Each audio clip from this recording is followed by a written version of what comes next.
Well, you got me down the yard today. It's a lovely still day. See by the flag over there in the background. And I did have a pound of rag ordered. I was going to fish the harbour over the back there because there's some interesting species at this time of year. We're in late-ish summer, August, and I'd like to have targeted them. The reason I haven't is gutweed. God dear, there's so much weed. It's unfishable, and it's a shame, but I'm not going to waste my time. Once the weed masks the bait, it's just no good. You're not fishing. So what I thought I'd do instead is show you a couple of little tips that might stop you having a poor day. So firstly, where shall I start? Something very, very simple. So down here you have the bung. Mine comes out like so. Now what you're looking at with this bung is the rubber seal. Now that one there's just starting to get a bit, I can feel it starting to go a bit hard, and believe it or not, if you haven't got that seal on, just through those threads it can let in quite a lot of water, an amazing amount of water actually. So there we go, the bung is there. So that seal, you can buy them for pennies really, and I've got a bag of them in my cabin, and every now and again I'll replace that seal because it does let through a lot of water even through that thread. You'd be surprised. While we're on the subject of that, let's go down into the splash well there. There you go. Check your bilge pump regularly. Now one of my bugbears is when people cut their line to make traces while they're sitting on my boat, is they'll drop their little bits of mono and sometimes braid just down on the deck. I always carry a rubbish bag. I always say to people, look, if you're going to make rigs up, which is absolutely fine, put all the rubbish in a bag, because if you don't, what happens is it ends up down there, ends up getting pulled into that bilge pump, and I'll tell you what, if it gets in there and you need it, well, it can block it up and stop it, and you're in trouble. So check your bilge pump regularly, make sure it's not blocked with any little bits and pieces of chopped up line. Now again, one of the ones that is important, and it goes without saying really, is service your outboard regularly. This one has just been done. I think I've got about 800 hours on it. It's coming up for I'm in the 9th season.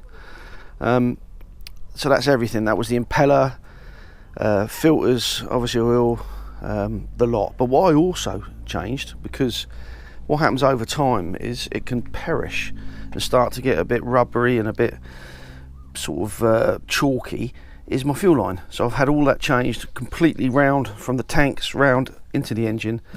In fact, I've got the old line and bulb there, so you can see that there, look, in particular, it's really, you can't really see it with my while I'm holding it. Let's put it in there.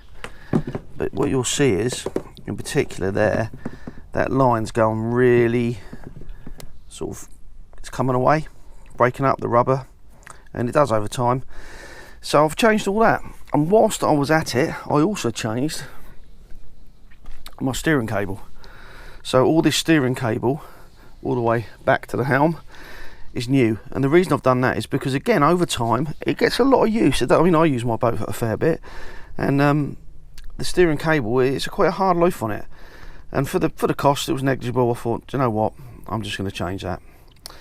And anyway, it's a good idea to periodically check it, change it, oil it, or grease it I should say, and just to keep it in good nick, and move it. If your boat sits around for an age, just move the outboard over, just get that bar, that rod. You can see the oil there, the grease I should say, keep calling it oil, Wayne, it's grease. Just keep the thing moving, because nothing likes to sit around that should be moved. If it sits around for too long, often is the case that people don't take their boat off from 1 month to the next, to go out there and the steering cable snaps. So that's another one. Just keep an eye on your steering cable, because it's not easy to get back in if you have no steerage. Again, while we're talking about the fuel lines, I always carry my connectors, spare ones. So here we've got, on the right hand side as you're looking at it, we've got the one that goes into the tank. This is a Johnson Evinrude fittings. Even though I haven't got a Johnson Evinrude engine, it's because I've got tanks that are you don't have to vent them, basically. They're self-venting tanks. But I always carry a spare, so obviously I've got the tank one, but I've also got one for the fuel line. And the reason being that they can break down. This one in particular, the fuel line one, there's often an O-ring in there that perishes, and if it pulls air through, basically once you put your engine under load, it just will stutter and splutter. So for the price that they cost, I'd have a couple all day long on the boat, and they're very easy to change. Now, if you don't have one of those, get one. That is a fuel water separator. Again, that cartridge has just been changed. I change that at least once a year, maybe twice sometimes, but at least once a year. If it starts to look a bit rusty, a bit perishing, I'll change it. Now the importance of that is, if you get water in an electric fuel injected engine, you are in big trouble. So that fuel water separator, if you haven't got one, get one, because you do not need water in your engine. You will be in trouble. Alright, now my boat keys. They want a floating fob. It's always useful, it drops in. I have checked that they do float, the keys do not sink.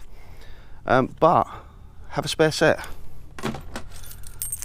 Always have a spare set, because if you lose them or leave them at home, like I have done, these are kept in the glove box of my car. 9 times out of 10 I'm down here, I'm driving my car. If I forgot my keys, doesn't stop me going out. Have a spare set, very handy.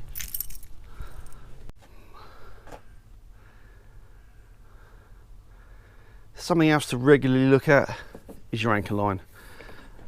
This one, this roller basically has a pin in it which keeps my anchor rope within the roller.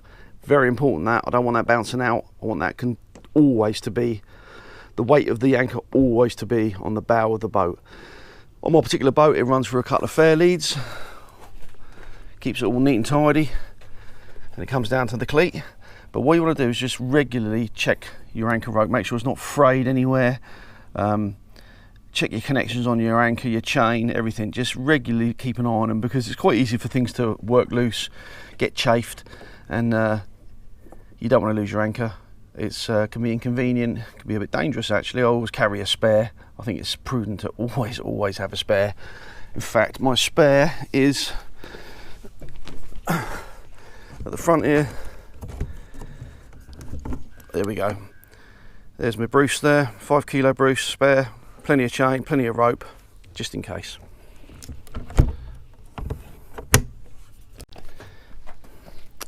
And lastly, I'm actually down here just to fill in a few chips here and there. They happen, you get them on a boat, you know, it's a working boat, gets used a lot, you're going to get chips. Don't leave them, don't be lazy, you don't want water ingress in there too much. A little bit of gel coat filler, clean them up. Very easy to do, very cheap. It make your boat last longer, that's all. Well then, just a few very simple tips there. They might help you out, might be things you didn't really think about, and if it stops you breaking down or getting into difficulty, can't be a bad idea, can it?